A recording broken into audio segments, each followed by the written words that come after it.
La ilaha illallah Muhammadun Rasulullah alaihi salatullah wa alihi wal ahibba. Assalamualaikum warahmatullahi wabarakatuh. Najasyi bisa dikatakan tabi'in, bisa juga dikatakan sebagai sahabat. Hubungannya dengan Rasulullah SAW berlangsung melalui surat menyurat. Ketika beliau wafat, Nabi SAW melakukan sholat gaib untuknya, sholat yang belum pernah Rasulullah lakukan sebelumnya. Dialah Asamah bin Abjar yang dikenal dengan sebutan An-Najasyi. Marilah pada kesempatan yang penuh berkah ini, sejenak kita telusuri kehidupan seorang tokoh besar kaum muslimin ini. Ayah Asamah adalah Raja Negeri Habasyah, dan dia tidak memiliki anak melainkan beliau. Kondisi ini dipandang kurang baik untuk masa depan negeri itu. Sebagian tokoh Habasyah saling berbisik, raja kita hanya memiliki seorang putra, dia hanya menyusahkan. Dia akan mewarisi tahta bila raja wafat dan mengantarkan kita ke arah kebinasaan. Lebih baik kita bunuh sang raja dan kita angkat saudaranya menjadi raja baru. Dia memiliki 12 putra yang membelanya semasa hidup dan menjadi pewarisnya bila meninggal. Dengan gencar, setan membisik dan memprovokasi mereka hingga mereka membunuh raja dan mengangkat saudaranya untuk menggantikannya. Kini Asamah diasuh oleh pamannya. Dia tumbuh menjadi pemuda yang cerdas, penuh semangat, ahli berargumen dan berkepribadian luhur.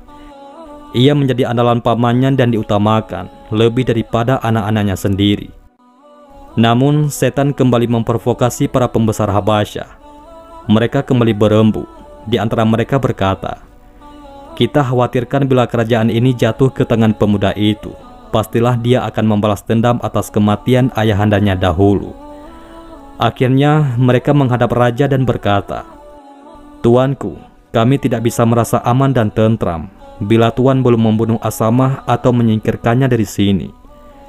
Dia telah beranjak dewasa dan kami khawatir dia akan balas dendam." Mendengar permintaan tersebut, raja sangat murka dan berkata, "Sejahat-jahat kaum adalah kalian. Dahulu kalian membunuh ayahnya, dan sekarang kalian memintaku untuk membunuhnya pula. Demi Tuhan, aku tak akan melakukannya." Kemudian mereka berkata, "Kalau begitu, kami akan mengasingkannya dari negeri ini." Sang raja tak berdaya menghadapi tekanan dan paksaan para pejabat yang jahat itu. Tak lama setelah diusirnya Asamah, tiba-tiba terjadi peristiwa di luar dugaan. Badai mengamuk disertai guntur dan hujan lebat. Sebatang pilar istana roboh menimpa sang raja yang sedang berduka akibat kepergian keponakannya. Beberapa waktu kemudian, sang raja pun wafat. Rakyat Habasyah berunding untuk memilih raja baru. Mereka mengharapkan salah satu dari 12 putra raja. Namun ternyata tak ada satupun dari mereka yang layak menduduki tahta. Mereka menjadi cemas dan gelisah, terlebih setelah mendapati bahwa negeri-negeri tetangga menunggu kesempatan untuk menyerang. Kemudian ada salah seorang di antara mereka berkata, "Demi Tuhan pemilik Ka'bah, tak ada yang patut menjadi pemimpin kalian, kecuali pemuda yang kalian usir itu. Jika kalian memang peduli dengan negeri Habasyah, carilah dia dan pulangkanlah dia." Mereka pun bergegas mencari Asamah dan membawanya pulang ke negerinya. Lalu mereka meletakkan mahkota di atas kepalanya dan membaiatnya sebagai raja. Mereka memanggilnya dengan Najasyi. Dia memimpin negeri secara baik dan adil. Kini Habasyah diliputi kebaikan dan keadilan setelah sebelumnya didominasi oleh kezaliman dan kejahatan. Saat yang bersamaan dengan naiknya Najasyi menduduki tahta di Habasyah, di tempat lain, Allah Subhanahu wa Ta'ala mengutus nabinya, yakni Muhammad SAW, untuk membawa agama yang penuh hidayah dan kebenaran. Satu persatu as-sabiqunal awalun memeluk agama yang dibawa Nabi Muhammad SAW. Orang-orang Quraisy mulai mengganggu dan menganiaya mereka. Ketika Mekah sudah terasa sesak bagi kaum muslimin karena gencarnya tekanan-tekanan musyrikin Quraisy, Rasulullah SAW bersabda, "Di negeri Habasyah bertahta seorang raja yang tidak suka berlaku zalim terhadap sesama. Pergilah kalian ke sana dan berlindunglah di dalam pemerintahannya, sampai Allah Subhanahu wa Ta'ala membukakan jalan keluar dan membebaskan kalian dari kesulitan ini. Maka berangkatlah rombongan muhajirin pertama dalam Islam yang berjumlah 80 orang ke Habasyah. Di negeri baru itu, mereka mendapatkan ketenangan dan rasa aman, bebas menikmati manisnya takwa dan ibadah tanpa gangguan. Akan tetapi, pihak Quraisy tidak tinggal diam setelah mengetahui bahwa kaum muslimin bisa hidup tenang di Habasyah. Mereka segera berunding menyusun makar untuk menghabisi kaum muhajirin atau menarik mereka kembali ke Makkah. Mereka mengirimkan 2 orang utusannya kepada Najasyi di Habasyah. Keduanya orang pilihan dan pandai berdiplomasi, yaitu Amr bin As dan Abdullah bin Abi Rabi'ah. Mereka berangkat dengan membawa hadiah-hadiah dalam jumlah besar untuk Najasyi dan para pejabat tinggi Habasyah yang dikenal menyukai barang-barang dari Makkah. Sesampainya di Habasyah, keduanya terlebih dahulu menjumpai para pejabat sambil menyuap mereka dengan hadiah-hadiah yang dibawa. Keduanya berkata, "Di negeri Anda telah tinggal sejumlah pengacau dari kota kami. Mereka keluar dari agama nenek moyang dan memecah belah persatuan kami. Maka jika nanti kami menghadap Najasyi dan membicarakan masalah ini, kami mohon Anda semua mendukung kata-kata kami untuk menentang agama mereka tanpa bertanya. Kami adalah kaum mereka. Kami lebih mengenal siapakah mereka dan mengharapkan agar kalian sudi menyerahkan mereka kepada kami." Setelah memilih saat yang tepat, Amr bin As dan Abdullah bin Abi Rabi'ah menghadap Najasyi. Mereka terlebih dahulu sujud, menyembah seperti yang biasa dilakukan orang-orang Habsyi. Najasyi menyambut keduanya dengan baik karena sebelumnya dia telah mengenal Amr bin As. Kemudian tokoh Quraisy itu memberikan hadiah-hadiah yang indah disertai titipan salam dari para pemuka Quraisy yang dipimpin oleh Abu Sufyan. Raja Najasyi menghargai hadiah-hadiah pemberian mereka. Kemudian Amr mulai bicara. "Tuan, telah tiba di negeri Anda beberapa orang pengacau dari kaum kami. Mereka telah keluar dari agama kami dan tidak pula menganut agama Anda. Mereka mengikuti agama baru yang kami tidak mengenalnya, begitu pula Anda. Kami berdua diutus oleh pemimpin kaum kami untuk meminta agar tuanku mengembalikan mereka kepada kaumnya. Karena kaumnya lah yang lebih tahu akibat yang dimunculkan oleh agama yang baru itu, berupa fitnah dan kekacauan yang mereka timbulkan." Najasyi menoleh kepada para penasihat istana dan meminta pendapat mereka. Mereka berkata, "Benar tuanku, kita tidak tahu tentang agama baru itu, dan tentunya kaum mereka lebih paham akan hal itu daripada kita."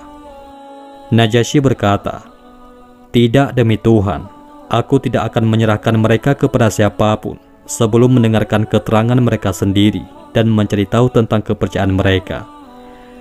Bila mereka dalam kejahatan, maka aku tidak keberatan untuk menyerahkan mereka kepada kalian. Namun kalau mereka dalam kebenaran, aku akan melindungi dan memelihara mereka selama mereka ingin tinggal di negeri ini.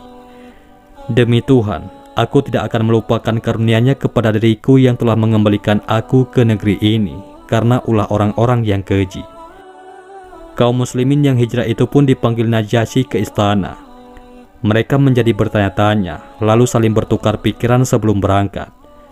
Di antara mereka ada yang berkata, "Apa jawaban kita nanti jika ditanya tentang agama kita?" Yang lain menjawab, "Kita katakan saja perkara yang difirmankan Allah dalam kitabnya, dan kita jelaskan segala yang diajarkan oleh Rasulullah SAW tentang Rabb-Nya." Berangkatlah mereka menuju istana. Di sana mereka melihat Amr bin As dan Abdullah bin Abi Rabi'ah. Sementara uskup-uskup Najasyi duduk berkeliling dengan pakaian kebesaran mereka dengan kitab-kitab yang terbuka di tangan. Kaum muslimin duduk di tempat yang telah disediakan setelah memberi salam secara Islam. Amr bin As menoleh kepada mereka dan bertanya, "Mengapa kalian tidak sujud kepada raja?" Mereka pun menjawab, "Kami tidak sujud kecuali kepada Allah Subhanahu wa Ta'ala." Najasyi menggeleng-gelengkan kepala karena kagum dengan jawaban itu. Dia memperhatikan mereka dengan pandangan simpati, lalu berkata, "Apa sebenarnya agama yang kalian anut? Kalian meninggalkan agama nenek moyang kalian dan tidak pula mengikuti agama kami." Setelah memohon izin, Ja'far menjawab, "Wahai raja, sesungguhnya kami sama sekali tidak menciptakan agama baru. Akan tetapi, Muhammad bin Abdullah telah diutus oleh Rabb-Nya untuk menyebarkan agama dan petunjuk yang benar, serta mengeluarkan kami dari kegelapan menuju cahaya terang benderang. Pada awalnya, kami adalah kaum yang hidup dalam kebodohan. Kami menyembah api, memutuskan hubungan keluarga, memakan bangkai, berlaku zalim, tidak menyayangi tetangga, dan yang kuat selalu menekan yang lemah. Dalam kondisi demikian, Allah Subhanahu wa Ta'ala mengutus Rasul yang kami ketahui asal-usulnya. Kami percayai kejujurannya, amanah, dan kesuciannya untuk menyeru kami kepada Allah Subhanahu wa Ta'ala dan mengajak kami melakukan ibadah dan mengesakannya. Dia memerintahkan agar kami menegakkan sholat, membayar zakat, berpuasa pada bulan Ramadan, dan meninggalkan penyembahan terhadap berhala dan batu-batu. Beliau memerintahkan kepada kami agar senantiasa jujur dalam berbicara, menunaikan amanah, menyambung persaudaraan, dan menghargai darah. Beliau melarang kami berzina, bersaksi palsu, dan memakan harta anak yatim. Maka kami beriman dan mengikuti risalahnya, serta menjalankan petunjuk yang beliau bawa. Sekarang kami hanya beribadah kepada Allah saja, tiada sekutu baginya, mengharamkan segala sesuatu yang diharamkan bagi kami, dan menghalalkan segala sesuatu yang dihalalkan.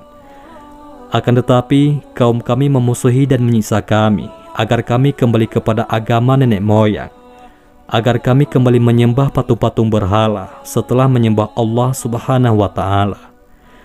Mereka berlaku zalim dan menghalangi kami menjalankan agama, sehingga kami lari kemari untuk mencari tempat berlindung. Kami memilih negeri Anda dengan harapan tidak mendapatkan perlakuan yang zalim di sini." Najasyi bertanya kepada Ja'far bin Abi Thalib, "Apakah kalian membawa sesuatu yang dibawa oleh Nabi itu tentang Rabb-Nya?" Beliau menjawab, "Iya, ada." Najasyi berkata, "Tolong bacakan untuk kami." Lalu Ja'far membacakan surat Maryam. Dan ceritakanlah kisah Maryam di dalam Al-Quran, yaitu ketika ia menjauhkan diri dari keluarganya ke suatu tempat di sebelah timur. Maka ia mengadakan tabir yang melindunginya dari mereka. Lalu kami mengutus ruh kami kepadanya, maka ia menjelma di hadapannya dalam bentuk manusia yang sempurna. Maryam berkata, "Sesungguhnya aku berlindung kepada Rabb yang Maha Pemurah, jika kamu seorang yang bertakwa." Malaikat Jibril berkata, "Sesungguhnya aku ini hanyalah seorang utusan Rabb-Mu untuk memberimu seorang anak laki-laki yang suci." Maryam berkata, "Bagaimana akan ada bagiku seorang anak laki-laki, sedangkan tidak pernah seorang manusia pun menyentuhku, dan aku bukan pula seorang pezina." Jibril berkata, "Demikianlah Rabb-Mu berfirman, hal itu adalah mudah bagiku, dan agar dapat kami menjadikannya suatu tanda bagi manusia dan sebagai rahmat dari kami. Dan hal itu adalah suatu perkara yang sudah diputuskan." Maka Maryam mengandungnya, lalu ia menyisihkan diri dengan kandungannya itu ke tempat yang jauh. Maka rasa sakit akan melahirkan anak memaksa ia bersandar pada pangkal pohon kurma. Ia berkata, "Aduhai, alangkah baiknya aku mati sebelum ini, dan aku menjadi sesuatu yang tidak berarti, lagi dilupakan." Maka Jibril menyerunya dari tempat yang rendah, "Janganlah kamu bersedih, sesungguhnya Rabb-Mu telah menjadikan anak sungai di bawahmu." Al-Quran Surat Maryam ayat 16-24. Tampaklah Najasyi menangis terharu mendengarnya. Najasyi berkata kepada utusan Quraisy tersebut, "Apa yang mereka bacakan kepada kami dan apa yang dibawa oleh Isa bin Maryam berasal dari sumber yang sama. Demi Allah, aku tidak akan menyerahkan mereka sama sekali kepada kalian selama aku masih hidup." Kemudian dia bangkit dari singgasana dan pertemuan itu pun dibubarkan. Keluarlah Amr bin As dengan gusar. Ia berkata kepada kawannya, "Demi Tuhan, aku akan menghadap Najasyi lagi besok. Akan aku katakan sesuatu yang bisa membangkitkan amarahnya sampai ke dasar hatinya, sehingga dia menghabisi mereka." Abdullah bin Abi Rabi'ah yang lebih lunak sikapnya berusaha mencegah, "Janganlah engkau melakukannya, wahai Amru. Bagaimanapun mereka masih sanak famili kita, meskipun berbeda paham dengan kita." Namun Amr berkata, Demi Tuhan, aku akan katakan bahwa mereka telah menyebutkan sesuatu yang buruk tentang Isa bin Maryam. Mereka menyembunyikan sesuatu. Mereka telah menuduh Isa dan mengatakan bahwa Isa hanyalah seorang hamba. Sesuai yang direncanakan, esok harinya Amr bin As menghadap kepada Najasyi dan berkata, "Tuanku, kemarin mereka telah menguraikan sesuatu, tetapi menyembunyikan banyak hal lainnya. Mereka juga mengatakan bahwa Isa adalah hamba." Kaum muslimin kembali dipanggil ke istana. Mereka ditanya, "Apa yang kalian katakan tentang Isa bin Maryam?" Ja'far menjawab, "Kami mengatakan sebagaimana yang dikatakan oleh Nabi Shallallahu Alaihi Wasallam." Najasyi berkata, "Bagaimana kata-katanya?" Ja'far menjawab, "Beliau berkata bahwa Isa adalah hamba dan utusan Allah. Dia merupakan kalimatullah yang diletakkan kepada diri Maryam, seorang perawan yang suci." Najasyi berkata, "Demi Tuhan, tidak ada pendapat kalian yang salah tentang Isa alaihissalam seujung rambut pun." Terdengar bisikan-bisikan para uskup yang terkesan mengingkarinya. Najasyi memandang mereka dengan tajam, lalu berkata tegas, "Aku tidak peduli dengan apa yang kalian bisikan." Beliau berkata kepada Ja'far dan kawan-kawannya, "Kalian boleh tinggal dengan aman di negeriku. Barang siapa berani mengganggu kalian, akan aku tindak dengan tegas. Aku tidak sudi disuap dengan segunung emas untuk mengganggu seorang pun di antara kalian." Beliau perintahkan kepada pengawalnya, "Kembalikan hadiah-hadiah dari Amr bin As dan kawannya itu. Aku tidak membutuhkannya. Allah tidak menerima suap dariku ketika aku dikembalikan ke negeriku. Untuk apa aku menerima suap dari mereka ini?" Negeri Habasyah bergolak. Para uskup yang tidak puas dengan keputusan itu menyebarkan isu bahwa Najasyi telah meninggalkan agamanya dan mengikuti agama baru. Mereka juga menghasut rakyat agar menggulingkan rajanya. Beberapa lama, rakyat Habasyah diguncang oleh dilema besar tersebut.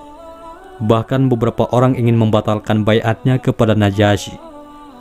Melihat hal itu, Najasyi mengabarkan situasi negeri kepada Ja'far bin Abi Thalib dan menyerahkan 2 buah kapal. Setelah siap menghadapi para pembangkang, dikatakannya kepada kaum muslimin, "Naiklah kalian ke kapal itu, amati perkembangannya. Bila aku kalah, pergilah kemana kalian suka. Akan tetapi kalau aku menang, kalian boleh kembali dalam perlindungan seperti semula." Selanjutnya Najasyi mengambil sehelai kulit kijang dan menuliskan di atasnya, "Aku bersaksi bahwa tidak ada ilah yang berhak disembah kecuali Allah, dan Muhammad adalah hamba dan utusannya yang terakhir. Aku juga bersaksi bahwa Isa adalah hambanya dan utusannya, ruhnya dan kalimatnya yang ditiupkan kepada Maryam." Dipakainya tulisan itu di dada, kemudian dia mengenakan pakaian perangnya dan pergi bersama para prajuritnya. Berdirilah Najasyi menghadapi para penentang-penentangnya. Dia berkata, "Wahai rakyat Habasyah, katakanlah bagaimana perlakuanku terhadap kalian." Mereka menjawab, "Sangat baik tuanku." Najasyi berkata, "Lalu mengapa kalian menentangku?" Mereka berkata, "Karena Anda telah keluar dari agama kita dan mengatakan bahwa Isa adalah seorang hamba." Najasyi berkata, "Bagaimana menurut kalian sendiri?" Mereka menjawab, "Dia adalah putra Allah." Maka Najasyi mengeluarkan tulisan yang dipakainya di dada, kemudian diletakkan di atas meja dan berkata, "Aku bersaksi bahwa Isa bin Maryam tidaklah lebih dari yang tertulis di sini." Di luar dugaan, ternyata rakyat menerima dengan senang pernyataan Najasyi. Mereka membubarkan diri dengan lega. Rasulullah Shallallahu Alaihi Wasallam semakin percaya kepada Najasyi. Penghargaan Najasyi terhadap muhajirin yang datang ke negerinya dan membuat mereka aman dalam perlindungannya mengembirakan Nabi Shallallahu Alaihi Wasallam. Apalagi setelah mendengar kecondongannya kepada Islam dan keyakinannya akan kebenaran Al-Quran. Hubungan Najasyi dengan Rasulullah Shallallahu Alaihi Wasallam semakin erat. Memasuki tahun baru 7 Hijriah, Rasulullah Shallallahu Alaihi Wasallam berkehendak untuk berdakwah kepada 6 orang pemimpin negeri tetangga agar mau masuk agama Islam. Beliau menulis surat untuk mengingatkan mereka akan iman serta menasihatkan tentang bahaya syirik dan kekufuran. Maka beliau menyiapkan 6 orang sahabat. Terlebih dahulu, mereka mempelajari bahasa kaum yang hendak didatangi agar dapat menyelesaikan tugas dengan sempurna. Setelah siap, keenam sahabat tersebut berangkat pada hari yang sama. Di antara mereka ada Amr bin Umayyah Ad-Damari yang diutus kepada Najasyi di negeri Habasyah. Sampailah Amr bin Umayyah Ad-Damari di hadapan Najasyi. Dia memberi salam secara Islam dan Najasyi menjawabnya dengan lebih indah serta menyambutnya dengan baik. Setelah dipersilakan duduk di majelis Habasyah, Amr bin Umayyah memberikan surat Rasulullah SAW kepada Najasyi dan langsung dibacanya. Di dalamnya tertulis ajakan kepada Islam disertai beberapa ayat Al-Quran. Najasyi menempelkan surat itu di kepala dan matanya dengan penuh hormat. Setelah itu, dia turun dari singgasana dan menyatakan keislamannya di depan hadirin. Selesai mengucapkan syahadat, dia berkata, "Kalau saja aku mampu untuk mendatangi Muhammad SAW, niscaya aku akan duduk di hadapan beliau dan membasuh kedua kakinya."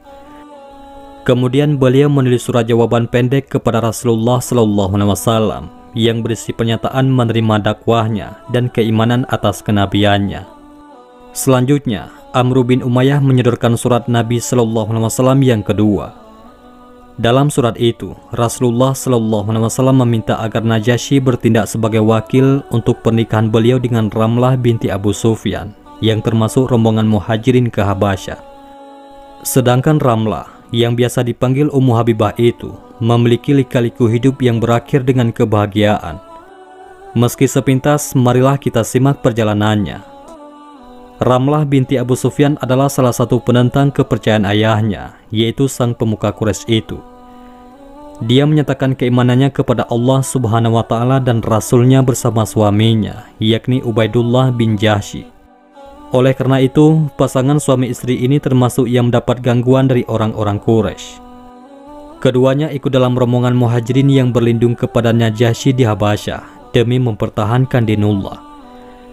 Seperti yang telah disaksikan, para muhajirin itu mendapat pelayanan yang baik dan jaminan keamanan dari Najasyi, sehingga terbayang dalam angan Ummu Habibah bahwa semua deritanya akan segera berlalu. Dia tidak tahu perihal sesuatu yang disembunyikan takdir untuknya. Allah Subhanahu wa Ta'ala berkehendak menguji Ummu Habibah dengan ujian berat yang mampu menguncangkan akal. Tidak disangka, Ubaidullah bin Jahsy menjadi murtad. Dia masuk agama Nasrani dan berbalik memusuhi Islam serta kaum muslimin.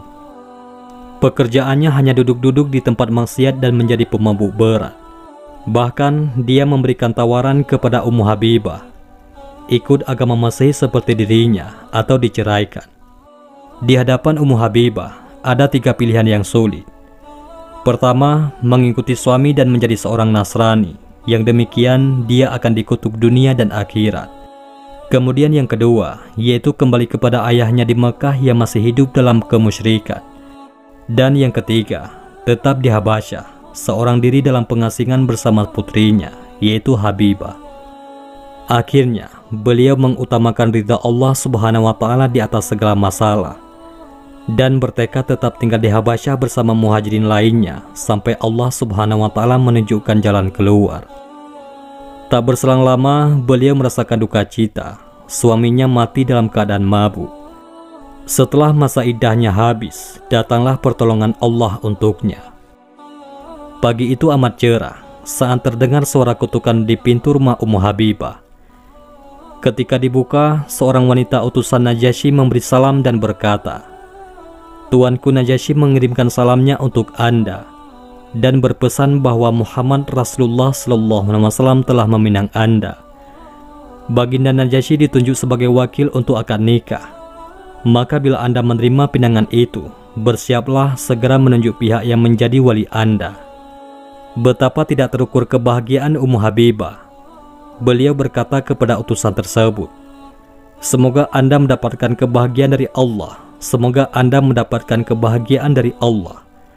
Kemudian Ummu Habibah berkata, "Aku menunjuk Khalid bin Sa'id bin As sebagai wakilku, karena dialah kerabatku yang terdekat di negeri ini." Begitulah, hari itu istana Najasyi tampak semarak. Seluruh sahabat yang ada di Habasyah hadir untuk menyaksikan pernikahan Ummu Habibah dengan Rasulullah SAW. Setelah segalanya siap, Najasyi mengucapkan tahmid dan berkata, "Amma ba'du, saya penuhi permintaan Rasulullah SAW untuk menikahkan dengan Ramlah binti Abu Sufyan. Saya berikan mahar sebagai wakil Rasulullah berupa 400 dinar emas berdasarkan sunatullah dan sunnah Rasulnya." Kemudian Najasyi mempersiapkan 2 buah kapal untuk mengantarkan Ummul Mukminin Ramlah binti Abu Sufyan dan putrinya, yaitu Habibah, beserta sisa-sisa kaum muslimin yang ada di Habasyah.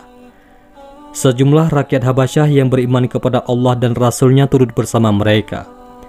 Mereka rindu untuk berjumpa langsung dengan Nabi SAW dan sholat di belakang beliau. Rombongan tersebut dipimpin oleh Ja'far bin Abi Thalib. Najasyi juga memberikan beberapa bingkisan untuk Rasulullah. Di antaranya ada 3 batang tongkat Habasyah yang terbuat dari kayu-kayu pilihan.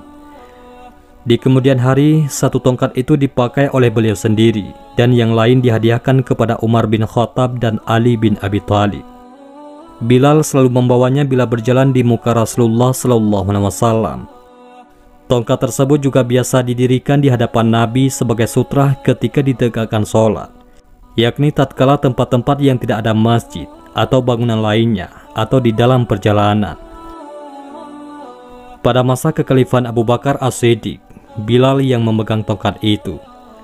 Lalu pada zaman Umar bin Khattab dan Utsman bin Affan, tongkat tersebut beralih ke tangan Su'an al-Qarazi. Begitu seterusnya, berganti setiap pergantian khalifah.